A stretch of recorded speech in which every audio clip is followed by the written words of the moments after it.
Madrid, Spain, September 14, 2025. The Spanish capital turned into a quiet stage of global diplomacy on Sunday as US Treasury Secretary Scott Bessent and Chinese Vice Premier Lifeng arrived for a series of high-level discussions hosted at Spain's Ministry of Foreign Affairs. The meetings, though held behind closed doors, carried significant weight. They came at a time when Washington and Beijing's uneasy economic rivalry has deepened into a battle over trade, technology and influence. The Spanish Foreign Minister, José Manuel Albares, personally welcomed the delegations as cameras captured the symbolic handshakes.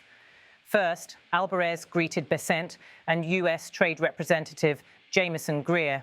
Moments later, he extended the same courtesy to Vice Premier Lifeng, underscoring Spain's role as a diplomatic bridge between the world's two largest economies. The US Treasury Department, in a brief statement, revealed the agenda: unilateral tariff measures, abuse of export controls, and TikTok. The specificity of the language left little doubt that Washington intended to confront Beijing directly on issues it has long described as unfair practices and threats to national security. For Beijing, however, the optics mattered just as much as the content. Vice Premier Lifeng walked into the ministry with a calm, deliberate stride, exchanging words with Albares as photographers captured every gesture. His presence was meant to signal China's determination to defend its trade interests and reject what it views as US interference in its economic sovereignty.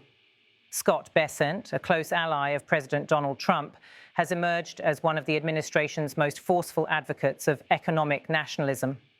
In Madrid, he carried the weight of a broader message that the United States will not back down from challenging China's dominance in critical technologies and supply chains. Earlier in Washington, senior Treasury officials had framed the European trip as an effort to align allies. While Madrid is not Brussels, Spain's willingness to host such delicate talks reflected Europe's increasing stake in the US-China dispute. European economies are deeply intertwined with both Washington and Beijing, and the continent has struggled to navigate the intensifying rivalry without sacrificing its own economic stability.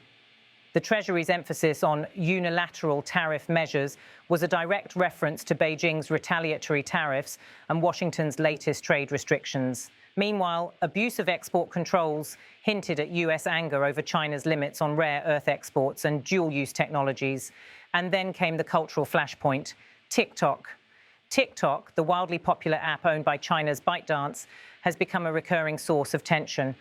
US officials argue that the platform poses national security risks, alleging that user data could be shared with the Chinese government. Beijing has consistently denied those claims, calling them politically motivated. By including TikTok in the official agenda, Washington sent a clear signal. The app is no longer a side issue, but a centerpiece of broader strategic competition.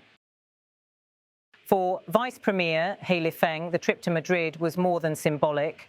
A trusted economic advisor to President Xi Jinping, he has long championed policies that defend China's industrial policy and protect its global technological ambitions. In Madrid, he was expected to reject Washington's framing of the dispute, portraying China instead as a victim of unfair American pressure.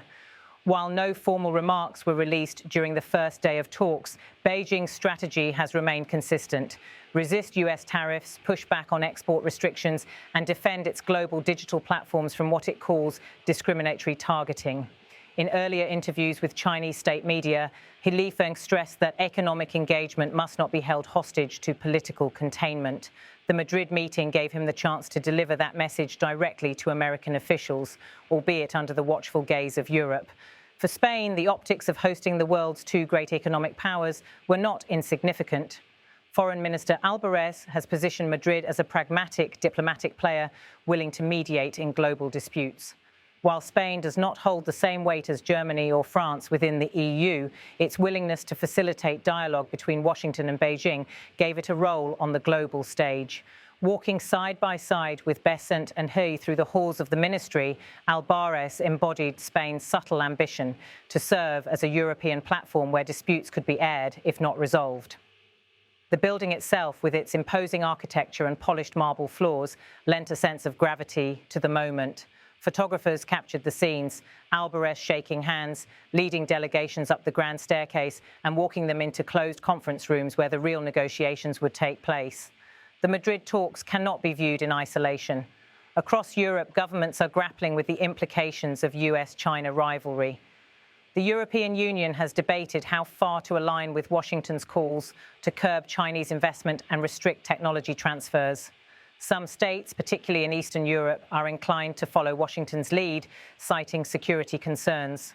Others, such as Germany and France, remain more cautious, wary of severing ties with China, their largest trading partner. Against this backdrop, the presence of both US and Chinese officials in Madrid reflected the continent's importance in shaping global economic policy. Europe is not merely a spectator in the US-China rivalry. It is a critical battleground where influence is contested. At the heart of the Madrid talks lay fundamental questions about the future of global trade. Could Washington and Beijing find a way to de-escalate tariffs that have disrupted markets? Would they compromise on export controls, or would the technological Cold War intensify? And could they address the cultural flashpoints, such as TikTok, without letting them derail broader economic cooperation? For businesses on both sides of the Atlantic and the Pacific, the answers to these questions carried enormous implications. American farmers and manufacturers have already felt the sting of Chinese tariffs. European industries reliant on global supply chains remain vulnerable to disruptions caused by escalating trade wars. And Chinese tech companies, facing increasing scrutiny abroad, risk losing access to lucrative markets if tensions spiral further. While the Madrid meetings were unlikely to produce a dramatic breakthrough, they signalled a willingness to keep channels of communication open. In an era where US-China relations are often described as a new Cold War, even the act of talking carried value.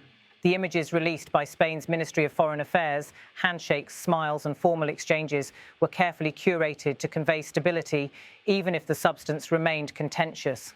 Both sides left Madrid with talking points tailored to their audiences. Washington emphasized its firm stance on tariffs, export controls and technology. Beijing highlighted its commitment to dialogue while rejecting US accusations. Spain, meanwhile, quietly celebrated its role as a convener of global diplomacy. The world, however, will judge the success of these talks not by the photographs, but by what happens next. Will tariffs escalate, or will compromises emerge? Will TikTok remain in the crosshairs, or will a negotiated solution be found? And will Europe continue to play host to the world's most consequential disputes, or will it be forced to pick sides in a rivalry that shows no sign of ending? For now, Madrid has served its purpose, a stage where Washington and Beijing met, confronted one another and, at least for a moment, chose diplomacy over silence. The rest of the story will be written not in press statements, but in the markets, factories and digital platforms that bear the weight of great power competition.